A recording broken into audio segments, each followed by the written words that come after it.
What's going on, everybody? You're listening to the Point2Point NHL Recap Show, Season 3, Episode 30.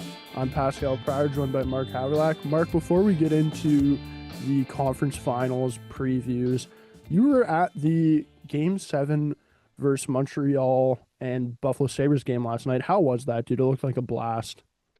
Yeah, dude, it was a crazy experience. Like I never really thought I was pretty unavailable to go to any other games earlier in the series because of work and other commitments. But when Game 7 came around, I never really thought like the ticket prices would be sort of in my range to go. And it was like a day before, and I was sort of just checking every hour, and it was like slowly going down. And then I got some pretty good tickets. Like I was sitting in the 100 level. And it was a pretty crazy experience, to be honest. Like, I mean, Buffalo, like they've got some really passionate fans. Them just being down in the series and coming back, they had so much momentum. I thought going into that game, I thought that first period like really went our way, and it really did I don't want to say like silence the building, but it definitely made it a lot quieter. And I felt like the second half of that game, it really ramped up. Like once they got their first goal, they put a lot of pressure, right? And they could have easily even won that game in regulation, but I mean, we kind of stood pat, stood firm. But crazy experience, dude. Like I've been to a lot of NHL games, but I've never been to a playoff game in Yeah. general. And the fact that it was a Game 7, somewhere I could just drive for 2 hours and go to pretty easily and come home in the same night and record a podcast the next morning. Um, it was pretty cool, dude. I mean, like they were obviously super pissed and upset the way that game ended, but I mean, I couldn't have been happier. I got some extra action too with it going to overtime, and definitely an experience I will remember forever. Yeah, it definitely looked like a blast. And I was kind of thinking about it last night. And for Montreal Canadiens fans, like we all know there's Montreal Canadiens fans all across Canada, right? Just with how big that fan base is and with how much history the team has. Like last time the Canadiens went on a real serious playoff run was during COVID, right? So of course fans couldn't go to those games. I think they may be like 2,000 fans that were all emergency workers at one of the games or I think something that like was only that. even from the conference finals on too, or Yeah, something like that. It wasn't really much at all throughout most of the playoffs.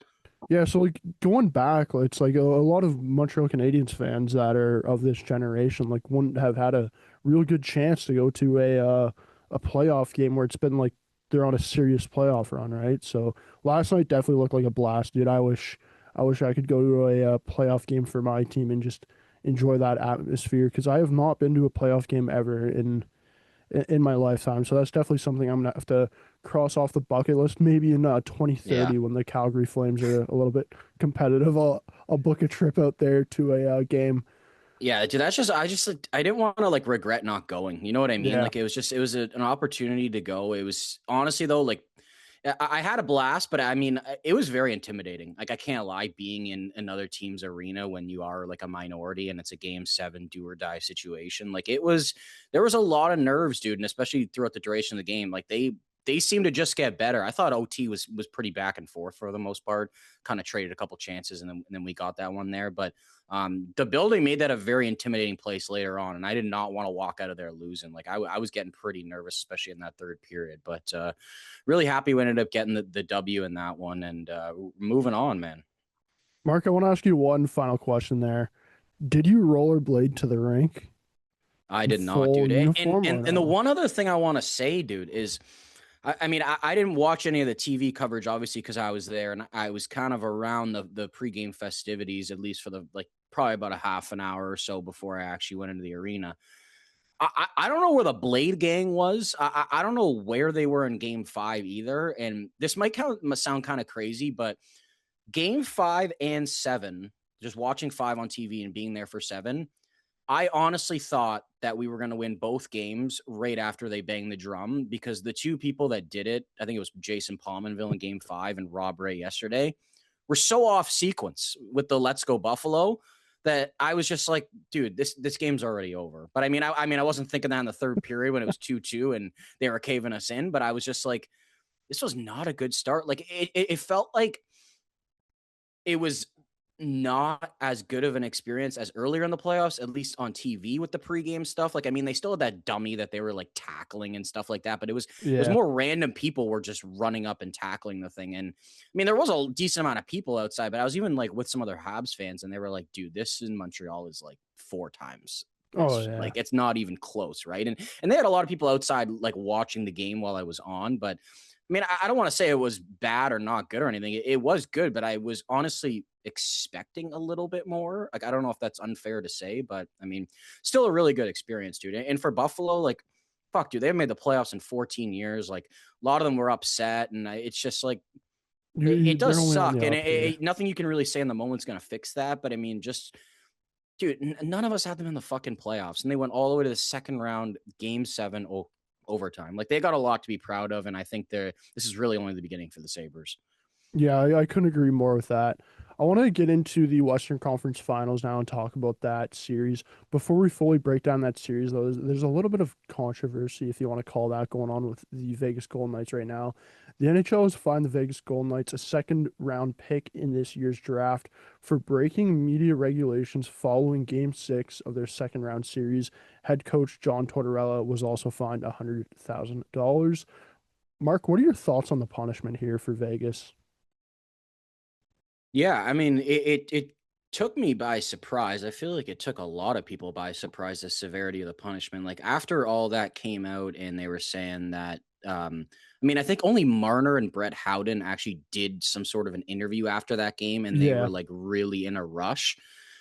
Now, it came out at first that it had to do with flight laws in Orange County, that they had to be like taking off by 10 p.m. because I don't know if it's just around a community, but it's like the noise complaints, they have to take off by a yeah. certain time. Now, on my way home from the game yesterday, I had a lot of time. So I was listening to 32 Thoughts with Elliot that he put out. I think it was Monday morning or Sunday night. They actually didn't fly out of that airport. So the whole rushing thing did not have to do with that. He somewhat believes that they were pissed about the Braden McNabb suspension on Ryan Poehling because they felt like it was super early in the game and he almost kind of served his game. You know what I mean? By being kicked out Yeah. of that game. Now, there's an agreement in the CBA with teams and players in the league that they got to do media. And I think one other thing that people didn't realize as well is Vegas was warned about some media complications. I don't know if it was earlier in the playoffs or earlier in that series. But one other thing that people didn't realize too is I don't know who was supposed to wear it, but in game 6, a player on Vegas was supposed to wear like a mic during Yeah, the like game an in his ice mic. jersey, and they declined to do it. And that is like an automatic penalty in the NHL. Now, apparently, Gary Bettman also wrote that letter. Like, that wasn't someone else. That was Gary Bettman writing, like, this team's getting fined. They're getting Yeah. docked a draft pick. So he was very involved in the process. Now, I know people hate Vegas and they're probably fine with this punishment. I think it's a little much, to be quite honest with you. I don't mind the draft pick. I probably would have done like a lower round at least at first and being like, hey, like if you do this again, like it's going to be a second round pick next time. Obviously, Vegas doesn't have their first round pick. Now, I'm curious to know what you think about this. And do you think the standard for this going forward is going to be a second round pick? Or do you think it's because Vegas doesn't even have a first round pick and they're just trying to take away like one of their most valuable assets? Because I sort of think like they definitely got to find them more. Like maybe they was like, say they were like, oh, okay, it's $1 million. It Yeah. doesn't really affect like the owner. Like, I'm not going to say he's not going to get affected by it, but I mean, it doesn't really affect the team. But with this, it's more like it's an eye-opening thing. Like even us, we're like, holy shit, what the fuck? Like a Yep. second round pick, right? So do you think this is the standard moving forward? And do you think there's a possibility that the punishment even gets lowered if they appeal it? To answer the first part, I think this kind of has to be the standard going forward, to be honest, right? Like, if, let's say, a year from now, or even in the Stanley Cup Finals, let's say a similar thing happens, right, where you have a team breaking the media regulations kind of rules there. It's like if you go out and you find them a first round pick, that team's gonna be super unhappy, and you can literally point, like, you know what I mean? You can literally point to this exact scenario and be like, well, they were only fined a second round pick, so why are we getting fined a first round pick? And if the NHL does bring up the whole fact that, oh well, Vegas doesn't have a first round pick, it's like, yeah, I can kind of understand that, but then maybe you find them their first round pick when they have one, right? Like, I understand they don't have one next year. I don't think either, but at the end of the day, like you shouldn't be finding a team based off what they do and don't have, right? Like if a team has their first round pick, you should be finding them that and then finding another team less because they don't have their second round pick. It's like if you are going to do that, then you probably make Vegas maybe forfeit two second round picks this year's and next year's if you do want the first round pick to be the big thing of the fine. And then for the second part, what was the second part? Refresh me there, Mark. I asked if it was the standard moving forward. You said yeah. It was more just like, do you think it would be like a first round pick if like a team had a first round pick type of thing, like in this year's draft? See, I just think Like if you it was can't us, do. say we did it, like do you think they would be like Montreal, you're losing your first? Or do you think they would just set the standard at the second? Like the one thing I will say to kind of counter what you said, like they could have done Vegas down the road. I totally agree, but then I just sort of look at it Yeah, like it's sort of like the Ottawa thing. Like it's like, okay, it's just gonna like drag on and like a year and a half from now, they're gonna be like, you know what? Like you can get your first round pick back and you can pick 32nd overall or something. Like maybe that's why they like did okay, you know what, we're gonna do it this year, so it's like in a month and a half from now and we yeah. don't have to like deal with this shit after it's done, right? But I mean, I honestly, it was so long ago I don't really remember exactly what the question was, but I guess I'm more just curious, like do you think it would have been a first round pick if a team had it this year? No, I honestly I don't think it would have been a first round pick. I just think at that point it's too much, and then I think you do open yourself up for that controversy where it's like a team's really going to push back on that, right? Like I'm not saying that Vegas isn't going to be pushing back on this because they probably are going to be pushing back on it a little bit, but if it was a first round pick, I feel like a team's going to be pushing back on that a whole lot more than a second round pick, and then you kind of do get yourself into that whole Ottawa scenario. And to be honest, like I don't know if we're gonna see this really happen again anytime soon, right? Like it could be a while before we see something like this happen. Like when was the last time we saw a team get fined for breaking media regulations in the playoffs? I personally can't even tell you that. And No, I who don't knows know when it's gonna either. happen again, right? Like if it happens in 10 years and the crime's a lot worse, then maybe it is a first round pick, right? But I do think the NHL with setting the second round pick here has kind of set themselves a precedent. And if you do anything other than that, you're going to have an argument from either Vegas or the other team being like, hey, like, what the fuck? This exact same thing happened and we're getting fined more. Or Vegas could be like, we're getting fined. The other team could be like, we're getting fined. Pardon me, Vegas could be like, we're getting fined more compared to the other team, right? Like if they were to lose a third round pick. So I do think it's kind of the NHL has put a kind of hard line in the sand here. So are you okay with the punishment overall? Or do you think it's a little bit harsh? I have no issues with the fine. I do think the pick's a little bit harsh though. Like, would you have done more like a fourth round pick or something like that? Yeah, I wouldn't.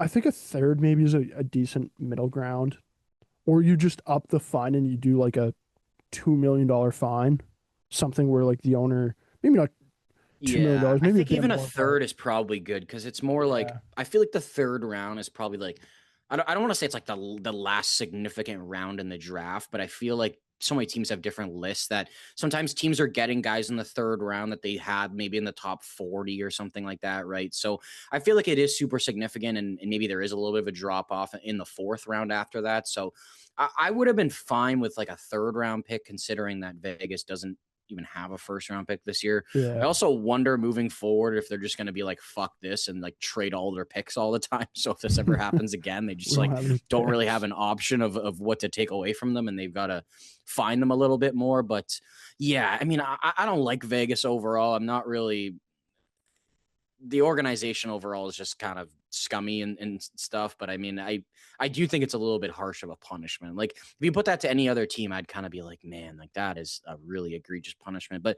the thing is, too, I don't really know if we have the full story. Like I don't know if the I Mike and the wonder if there's jersey thing more. was like the thing previous that Yeah. they were warned about, or I don't know if it was something else, and then that happened. So maybe if the full story came out, I'd be kind of changing my mind on this. But from what's public right now, I think it's a little bit harsh of a punishment. I will say it is pretty funny though because it does benefit the Calgary Flames a little bit here because their third round pick there at the start of the third round now turns into a second round pick technically. So they now have 5 second-round picks in this year's draft. So hey, I'm kind of all for it right now, right? Moving Yeah. on to the conference finals there in the West, it's gonna be the Colorado Avalanche versus the Vegas Golden Knights. Game one is a Wednesday night, I believe, Mark. Looking at the Avs perspective, what do they need to do to win this series? Yeah. This is gonna be a pretty good series, I think, dude. I do ultimately see Colorado like being the better team for most of this series. Yeah, I wonder if their speed and play off the rush is just really going to overwhelm Vegas at times. Vegas is obviously a pretty heavy team, and they've been showing it for most of the playoffs. But I don't really think Colorado's been like shying away from the physicality either. Like I really feel like they're a team that can kind of adjust on the fly and kind of play to their opponent if they have to. Like some things that like the Canadians have been doing throughout the playoffs. I feel like we've been playing like shifting our style. I don't want to say game to game, but like I mean almost every few games. So like that Tampa series was so defensive. Buffalo series was so much more wide open. I think Colorado can do the same thing. And I felt like maybe they were physically dominated the first couple games against Minnesota, but I felt like they responded pretty well for the most part and played well, right? So with Colorado, they're going to have to get solid goaltending again. The one thing I will say is it was sort of up in the air in the second round. Like, I don't think it was as good as it was in the first round. Like, there was more questions of who's going. I don't know if that game off was more to just give Wedgwood a rest, which I think is totally fine. Blackwood played well in that one game and then got pulled in the next game. They're definitely going to have to get consistent goaltending because Vegas, I mean, we've talked about it in the past, like they don't score a lot of goals, but they sort of have been recently. And I don't know if yeah, it's more the opponents they've been playing against or if they've found their stride offensively. Like Marner's having a great playoffs. Dorofeyev, he's playing really well as well. Um, Colorado's got a lot of rest. The one thing I will say is they've ran into Vegas before and it hasn't been pretty. I think Vegas beat them when Vegas won the cup in the second round that year, if I'm not mistaken. So there's a little bit of history there that Colorado hasn't been by Vegas before, but I think the way Colorado's playing right now, they're so deep. Like McKinnon's playing so well, but they're also getting scoring like from like Parker from Kelly, everybody. Ross Colton, like some of their defensemen as well. So I think Colorado's in a really good spot right now. They got to use their speed, use their physicality. I think they can overwhelm Carter Hart as well. Like I think that he's been actually playing really well the past. Like it was sort of shaky in the first round. The second round, he kind of had a game or two where it was a couple goals. You're like, eh. But I mean, I thought like in their wins for the most part, like he was really solid, dude. Right. So I don't think overall he can shut down Colorado for 4 out of 7 games. And that's why I've got Colorado in 5. Yeah, I think that I don't want to say like it's going to be a dominant series by any means because I think that Vegas is probably going to be in a lot of these games. But I think at the end of the day that Colorado's got the better roster. They've got the drive. They want to get back to this Cup Finals. And I think ultimately they are a little bit better of a team than Vegas. yeah, I kind of feel the same way that you do, Mark. Like for me, I really look at the goaltending here and for each team, and I do think Colorado does definitely have an edge there, and especially considering if Wedgwood isn't playing good, like you have a safe backfall there in Blackwood. Where for Vegas, it's like if Carter Hart has a bad game, and you got to pull him or you got to take him out of net and start somebody else, right? It's like it does worry me a little bit if Carter Hart's not in the net for Vegas, right? Like if you got to put in Aiden Hill or whoever it would be for Vegas, like that's definitely a little worrisome. For me, I just look at Colorado and I think they do have so much depth and they're getting input from everywhere that it will hurt Vegas. And I do think Vegas is too slow of a team to kind of respond to Colorado with how fast they play. And the other thing too is like if Vegas tries to go that physical route, like we know Colorado can play that kind of style of hockey as well, right? I just look at Colorado and I think a big factor in the series, like if you can get Brock Nelson going here, it's going to be a pretty good thing here for the Avalanche, right? Like I'm not saying Brock Nelson hasn't looked great in these playoffs, but I think there's definitely more input that he could be having right now offensively for sure. I'm gonna go I'm gonna go Colorado in 6. I think they take it in 6. I don't think this game goes 7, but as you kind of mentioned, I don't think it's going to be just Colorado steamrolling them. Like I do think we'll have some close games in there for sure. No, I think Vegas has definitely picked it up, especially under Torts, and they've been playing a Yeah, different style. It sort of feels like he's breathed a new life into the dressing room, and they are sort of playing their best hockey that they've probably been playing the entire season at the right time. Like a lot of us didn't have faith in them to really do much in the playoffs. You can talk about their route to the conference finals and whatever, but hey, they got there, right? Like you got to give them the kudos for getting there. So I think it's going to be a good series. If anything, I maybe see like one game where maybe Colorado kind of blows them out. If anything, maybe it might not even happen at all. But I think Colorado ultimately is the better team in this series. But I also think it's going to be a pretty entertaining series, man. Like these are two yeah. teams that have won a cup over the past couple of years, and they are itching to get back to that cup final. So honestly, I'm really excited to watch that series. The other thing with the series too, which makes it pretty interesting, is like the stars on each team are really performing, right? Like McKinnon has been phenomenal for the Avalanche, and then you look at Vegas's side, Mitch Marner, Jack Eichel, they've both been very well. So it is going to be a fun matchup there, where it's both team have stars and who are playing very well right now. I just want to The ask you one. No, Go ahead. I was gonna say the only way I can really see Vegas winning is like Makar does look banged up. Like He he looks like does. he's dealing with a couple Yeah. different things. But the one thing I will say, dude, like they are deep on D. Like, dude, Yeah. Brett Kulak played more 5-on-5 minutes than Cale Makar did in Game 5, and like that's a guy that's been to.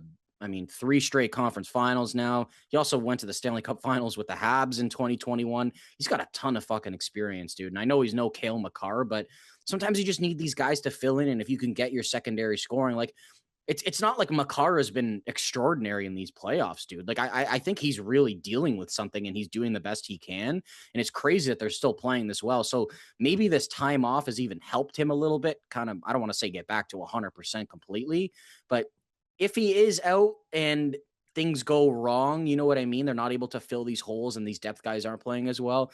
That would be more a way I can see Vegas winning this series. But I still think even with Makar being banged up, like I felt like if they were going to lose a series with him being banged up, it would have been the last one. And they Yeah. didn't.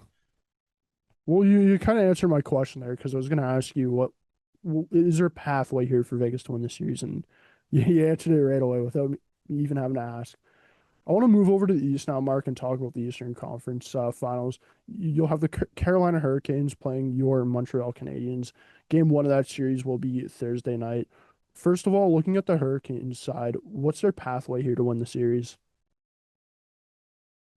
Yeah, I mean they've had a lot of time off. I don't really know if I take that as a negative as much as some other people think. I more just see it as like maybe the first game or first period of game one, Yeah, we see some rust. You know what I mean? But I think I was thinking about it and I'm like, man, for a team to have a layoff like that, like what better of a coach could you have to prepare them for it? Right. And they also had a little bit of experience between round 1 and 2 with it. It wasn't as long, but I mean, it's not like they're totally unfamiliar with the experience, right? For Carolina, I mean, they've been playing great hockey. They've only been letting in 2 goals or less every single game. Their forecheck's been great. They're getting a lot of pucks on net. Their man-on-man D coverage has been great, and their penalty kill has been phenomenal as well. Is it crazy to say that they just got to keep doing what they're doing? Because I think if not they at all. do, like they have a very good path to head to the Stanley Cup Finals, man. Like the one thing I will say too that scares me more as a Canadians fan this series is we've seen in past playoffs, like Freddie Anderson's played well and it's kind of tailed off a bit. He's maybe gotten injured or the play has declined. His own worst enemy has been his health, I feel like, for a long part of his career. Well, dude, he's been well rested and ready to go here, and he's been playing unbelievable. So I can't tell you that as a Habs fan, it scares me a little bit more than maybe Freddie Anderson in past years because he's playing at such a high level and he's had so much rest and time to prepare for the series. So to answer your question, man, I think Carolina honestly has just got to keep doing what they're doing and not really get sucked into the run and gun game that Montreal can probably play. I don't really have Yeah, anything else to add. I think on that, I just think that if they continue doing what they're doing, like they're going to be in a pretty good spot to win this series. for me, it's also I find it kind of tough to judge Carolina going in this series just based off the fact that we've seen them play like 8 games total in the playoffs. You know what I mean? Like we haven't like seen a whole lot of them in the playoffs. So I just find it kind of weird to judge them that way. And also just based off the fact that they haven't played in what, a week and a half, 2 weeks now, right? It's like you look at the Montreal Canadiens, they've played 14 games here in the playoffs. Like we've seen a lot of Montreal in the playoffs. At this point, we kind of know what they're going to bring into a series. We just saw them play last night, right? Where like for Carolina, they've played half the games and they haven't played in a week and a half. That it's kind of hard to judge them, but based off what we have seen with Carolina, I think it's what you mentioned. Like they just got to keep on doing what they're doing. The one guy I do want to see step up a little bit and provide a bit more offensively would be Svechnikov. Like I know towards the end of round two, he started to get a little bit better, but I still do think it would make Carolina's job a lot easier if he was producing at what we're kind of used to for him. But when I look at Carolina, man, they just got so much depth and they're getting so much scoring right now from that second or third line, whatever you want to call it. I just think if they keep on doing what they're doing and you're getting the performances from Freddie in the back of the net, I do think they have a very good chance here to win this series. Mark, on the other side for the Montreal Canadiens, your team, what do they need to do and what's their kind of pathway here for a win in this series? Yeah, I mean, the one thing I will say, well, I mean, there's a couple different things that worry me as a Habs fan heading into this series. One I obviously mentioned was Freddie Anderson. The other one's the man-on-man defense. I think we do have the speed and the skill to potentially get them out of that man-on-man coverage at times. Um, but the one thing I will say is like, I don't want to say we're not an overly physical team because we definitely can be. But I think that the combination of how good they are defensively and the physicality they bring is going to make it very difficult for us to generate a lot of offense. I think we're going to have to skate a ton because they're obviously a very good skating team. But I mean, the way to kind of get them out of that man on man defense is to kind of force them to make mistakes. You know what I mean? And I mean, the one thing I will say is people say it doesn't matter, or whatever. Like we beat them all three times we played them in the regular season. And I don't want to say that's like completely irrelevant because I don't really believe that. Like, I mean, it's past experience with a team you played. I'm not saying that we're going to go out and win the series because we beat them all three Yeah. times in the regular season. But I mean, you can't say that we haven't exposed them at times, right? Because we definitely have. One other thing too is like, we cannot be going down early in games. Like 5 of those 7 games against the Sabres, they scored the first goal. And I think 3 of the 5 games, the first goal was within the first 4 minutes of the game. And a couple of them were even within the first minute of the game. You see how Carolina is when they get a lead. Like they don't sit back on it, but they still pressure you all the time. And it makes it so difficult for you to generate offense. So that is another thing that worries me too. And like yesterday was a prime example. Like we go out, we get that first goal, we get the second goal, and obviously the second half of the game did not go very well for us at all. But I mean, we had the ability to not be pushing every single shift because we had a lead. And the thing is with Carolina, like, I don't know if it's going to be the same way. Like, you even see them when they went down to Philly, like they're pressing, and you're almost just like, it's coming. Like, you know what I mean? Yeah. At some point, it's going to be in the end of the first period or in the third period. Like, they're going to get a goal at some point. So we cannot sit back at all. We cannot be making mistakes. The one thing I will say that bothers me about us in the playoffs somewhat is we obviously move the puck very well. We've got, I would say, 4 puck moving defensemen. Like Gooley, he's somewhat, you know what I mean? He can definitely move the puck, but I mean, he's not like extraordinary at it. I sort of forgot what I was going here. Oh, I think we're holding on to the puck too much. I think especially in the defensive zone, like sometimes we wait and sort of set and try to get set for a play. And I think that we got to play more of the grindy style and just like off the glass and out. Like we were doing that a lot the first half of the game yesterday.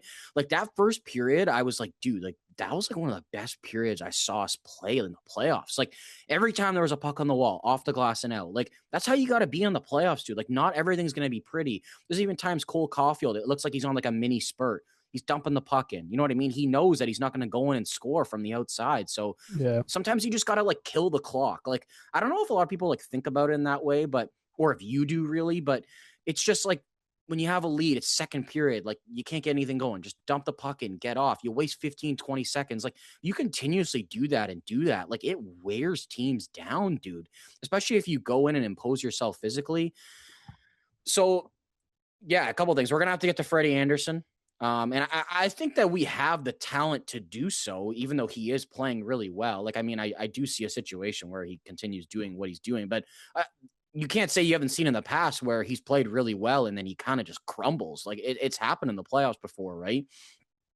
Can't go down on games. We're going to have to be really good defensively, and we're going to have to get them out of that man-on-man coverage. And the one thing, too, is like, everyone talks about our power play and how good it is, but I've seen a lot of struggles in our power play, like, throughout the playoffs, I'll be Yeah. honest. And I know we have scored in spurts. If you look at the overall percentage of our power play, it's pretty good. But I really feel like it's been like inconsistent. Like, it's been like, all right, we go those 2 games, we got like 4 goals, and then it's like, then we're like 0 for 23. Carolina's penalty kill is phenomenal. So they're very aggressive as well, that I don't think kind of goes in our favor. So I'm really curious to see how that goes, and hopefully we can be opportunistic on the power play as well. Because honestly, if we are not opportunistic on the power play, I don't think we got a shot on this series. Mark, what is your series prediction? As much as it pains me to say it, I do think our journey is going to be coming to an end in the conference finals. I think we are going to put up a good fight. But I will say, just without the Florida teams, I think Carolina is sort of a different beast in the East this year. I'm giving us a couple games, but I'm going with Carolina in 6. Yeah, I'm going with Carolina in 7. I do think Montreal Another game 7. Hey, will you be want able to to do make it that to to game me? 7. I'm going Carolina in 7. Moving on, Mark, I want to talk about some Conn Smythe kind of predictions here. We really haven't talked about it at all yet in this playoffs. With the remaining teams left on the playoffs, I want you to give me the Conn Smythe favorite on each of those teams. So we'll start off with the Colorado Avalanche. Who's the Conn Smythe favorite there? I think for Colorado right now, it's going to be McKinnon. Yeah. I think he's playing really well. It's not even just offensively; like, he's imposing himself physically, playing really well defensively as well. And I just sort of seeing him continue what he's doing. And I think if they end up winning the cup, he's a very high favorite to get, especially because, like, I know Wedgwood's been really good. I mean, he had a little bit of a hiccup there in the second round. Makar obviously hasn't been really playing to his potential either. And they're obviously getting a lot of depth scoring, but I think Nathan McKinnon's leading the way for them right now. Looking at Vegas, I think it's pretty unanimous here as well. Who do you have for them? Yeah, I think Mitch Marner's been playing really well in these playoffs, man. We're kind of seeing a different version of him in the playoffs than we saw in Toronto. He's playing a really good 200-foot game. He's scoring at will right now. I think he's got more goals in the playoffs than I don't know, it was like a couple years combined in Toronto overall. So I think there's definitely a little bit less pressure on him. And even though he's been the guy, he doesn't like always have the pressure of being the guy in Vegas. You know what I mean? Like, they're getting scoring from all around. Like, dude, Brett Howden's got 3 shorthanded goals in 2 Yeah. series so far. So I think with the pressure off him a bit, he's kind of able to play a little bit more free. And I think he's been Vegas's best player so far in the playoffs. Yeah, I couldn't agree more with that one. Moving on to the East and Carolina. Who is it for them? Man, it is kind of like a tough one. Like, because I was sort of thinking about this before the Yeah. show. Like, it's so it might be so odd, like, even especially if, like, say this series ends quick and then they're only playing, like, say 20 games, not even in the whole playoffs, right? So if they have like a leading score or something, it might not be as kind of crazy numbers wise as we've seen in the past. Honestly, I'm kind of thinking Stankoven. Like, but like, there's a couple guys that I feel like you could choose, dude. Yeah. For me personally, I think it's Freddie, just based on how well he's played in net. Yeah, Like, he'd be another option. I was even thinking Jackson Blake too, man. Like, that line, Blake, Stankoven, and Hall has been unbelievable. can you give it to just a line, share it with the three of them? We just give it to a single line here. Because, like, if you could, I'd do that. But I think realistically, you can make a solid argument for Freddie Anderson and net or anybody on that line with Hall, Blake, and Stankoven. Like, they're all producing, and they're all producing in pretty separate ways as well, too, right? So it's kind of hard to Yeah. to distribute it. But I'm with you, man. Like I think Carolina, there's a solid argument for a couple guys on that team. Mark, moving on to your boys, the Montreal Canadiens. Who is it here? I think right now, especially the way he's been playing, it's got to be Dobish. I think, man, he's only had like 2 off nights this whole playoffs, 14 games straight, 2 Game 7 wins. His stats in Game 7s are crazy, dude. Like I think he's letting 3 goals in over 2 games technically because that game went to OT yesterday. He's got like a 950 save percentage or something like that. He's been a big game goalie for us moving forward. And I the way I just see it too, it's like, dude, if we actually get by the Hurricanes and go to the Cup Finals, like you can't tell me that he probably wouldn't be the MVP of that Yeah. series, right? Like they outshoot teams like crazy. It would probably be a situation where we're caved in and might not even deserve to win the series in general, and we do. My other pick too, dude, would be if it's not him, would be Hudson. Um, man, honestly, like you watch that guy on TV, and you obviously know how skilled he is. He's got a motor, buddy. Seeing that guy live is so different. Like Yeah, it it is is. crazy how small he is and like how much he actually uses his body. Like he's obviously not physical. Like he doesn't he I don't know if he's ever like laid a guy out in his life, to be honest with you, but the way he uses his stick, but then also just like gets in the way of someone and then uses his stick to get the puck is crazy to me, dude. Yeah. Like it is. I never thought that he would get to this level, even throughout his entire career, and he's already doing it. And he's not even technically off his entry level contract yet. So, just wanted to give him some love, dude, because I think that he does get a lot of love, but like I think it's more just like the shiny moves and like you know what I mean, the way his vision, right? Like that pass. I don't know if you saw it to Josh Anderson. I think it was in Game 5. Like it was just like guy. I don't even know how the fuck he saw Yeah. him, right? But I just wanted to give him credit on the defensive side of the puck. Like yeah, man. Like I will say, like these 2 Game 7s, we probably didn't deserve to win either of them. But the one thing I will say is you get great goaltending and you grind defensively, right? Like that's just the way you got to do it, and that's just the way it works out, right? Like, I mean, I'm not going to sit here and be sad that we made the conference finals and Buffalo probably deserved to win Game 7, right? I'm really happy at the way we've been playing overall defensively, and I think he's been a huge part of it. Just eats minutes. Like, it's just crazy to me, dude, how good he is already. For me, the one guy I wanted to give some love to on your team is Alex Newhook.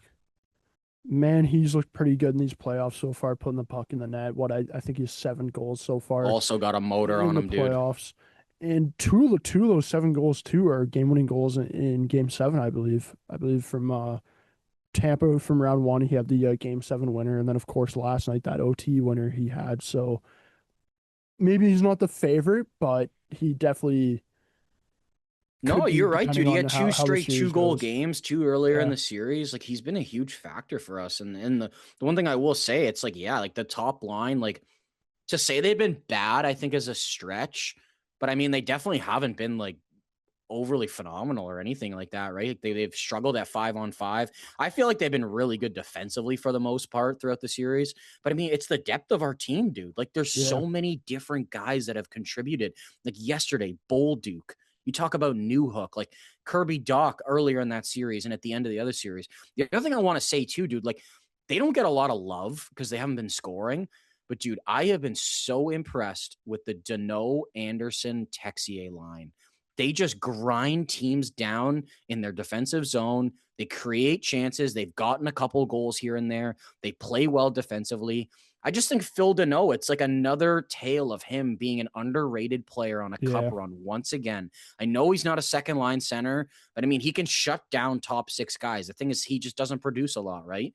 I think he had 5 points in that series, though. Jake Evans had 7 points in that series against Buffalo. Yeah, he had a So good we're series. getting some undercover point production from guys that you probably wouldn't really expect it from. And that's what you need when you want to win a Stanley Cup. Yeah, Phil Deneau, like you might not be getting the offensive production from him, but he's So happy he lacking the scored offensive yesterday, too, production dude. from the other team. I love what he's been doing so far in the playoffs. Overall, though, that's going to wrap up today's episode. We'll probably be back next week doing some sort of off-season preview, some sort of more fun, lighthearted episode. So stay tuned for that. But for everybody listening in right now, thanks for tuning in.